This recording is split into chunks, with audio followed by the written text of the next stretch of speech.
आज की इस क्लास में आप सभी का मैं जोगिंद्र कुमार स्वागत करता हूं। आज हम प्रश्नावली 5.1 की प्रश्न संख्या 10 व 11 को हल करेंगे। ये इस अध्याय की वीडियो का पार्ट नंबर 7 है। यदि आपने इससे पहले के पार्ट नहीं देखे तो प्लीज़ उन्हें जाके जरूर देख लेना। अब आइए देखिए प्रश्न नंबर 10। पहचानिए कि कोणों के कौन से युग्म शीर्षाभिमुख कोण हैं। नंबर सेकंड है इसमें रेखिक युग्म है।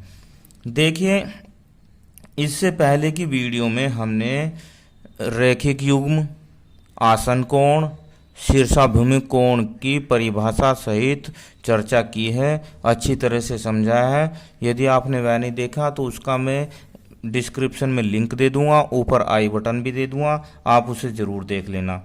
अब शीर्षाभिमुख कोण को जो कहते हैं इंग्लिश में कहते हैं वर्टिकली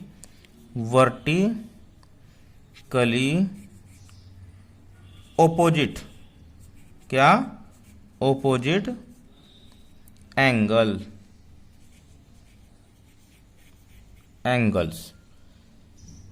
और इसका एक और नाम है ऊर्ध्वाधर सम्मुख कोण। क्या? ऊर्ध्वाधर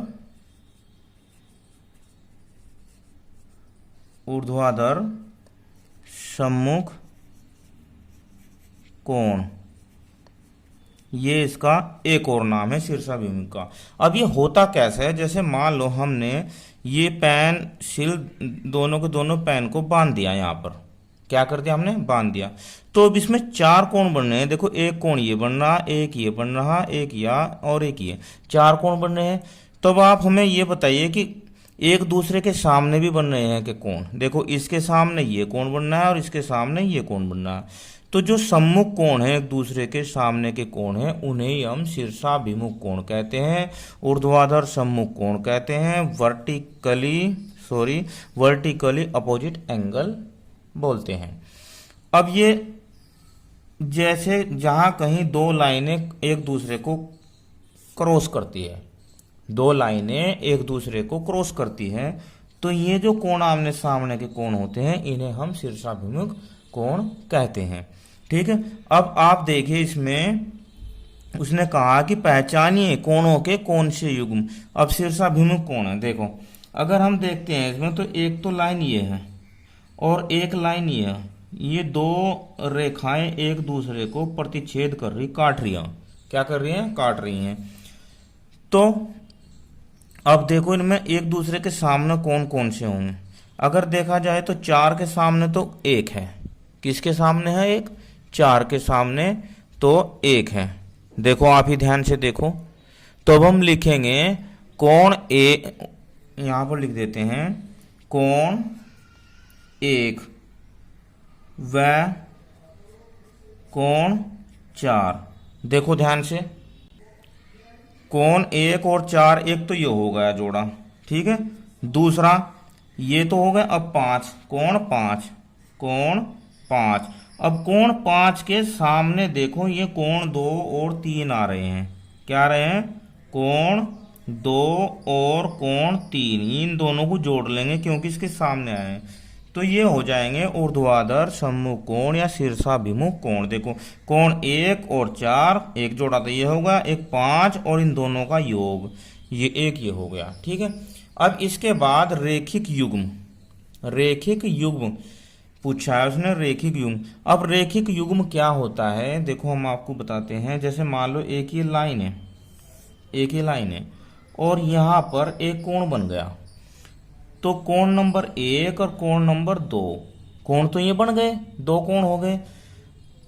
अब जो यहाँ पर ये जो लाइनें हैं रेखिक युग्म में क्या होता है, ये लाइन एक दूसरे के विपरीत होती है। ये तो आसन कोण है और ये जो लाइन है नीचे की, ये एक दूसरे के विपरीत होती है और इन कोणों का योग जो होता है वो 180 अंश होता है। कितना होता है? 180 अंश होता है। 180 अंश होता है इसका टोटल योग। अब देखिए इसमें कहाँ आपको रेखिक युग्म नजर आ रहा है। देखो अगर हम इस लाइन को देखते हैं पूरी को कंप्लीट, तो 1 और 5 है। क्या है? कोण 1 और कोण 5 रेखिक युग्म है। अब देखो ये 1 और 5 तो हो गया। अब दूसरा देखो, अगर हम इस लाइन को पूरा का पूरा सीधा लेते हैं तो कोण 5 और 4 यानी कोण 4 और कोण 5 ये रेखिक युग्म है, ये रेखिक युग्म है। ठीक है, ये इसका आंसर हो गया। इसके बाद प्रश्न नंबर 11 को हल करते हैं। नंबर 11, निम्नलिखित आकृति में क्या कोण 1 और कोण 2 का आसन है? कारण लिखिए। अब इस आकृति को आप ध्यान से देखिए, एक तो कोण बना हुआ है यहाँ पर और एक कोण बना हुआ है यहाँ पर। ठीक है, अब आसन कोण में हमने आपको क्या बताया था कि एक ही आसन पर बने कोण, और उसकी हमने आपको बताए थे कि इसमें क्या क्या होता है आसन कोण में। एक तो उनका एक उभयनिष्ठ शीर्ष होता है। क्या होता है? उभयनिष्ठ शीर्ष। जैसे मान लो ये कोण है, ये कोण है, ये कोण नंबर 1 और ये कोण नंबर 2। अब देखो दो कोण बनने हैं, पर कोण नंबर 1 और 2 का जो शीर्ष है वो एक ही है, उभयनिष्ठ है। क्या है? उभयनिष्ठ है, यानी कॉमन है। और एक बात और होती है इसमें, उनमें एक भुजा उभयनिष्ठ होती है, या बीच की जो भुजा है इन दोनों कोणों में आएगी, एक कोण में भी है या कोण नंबर 2 में भी है।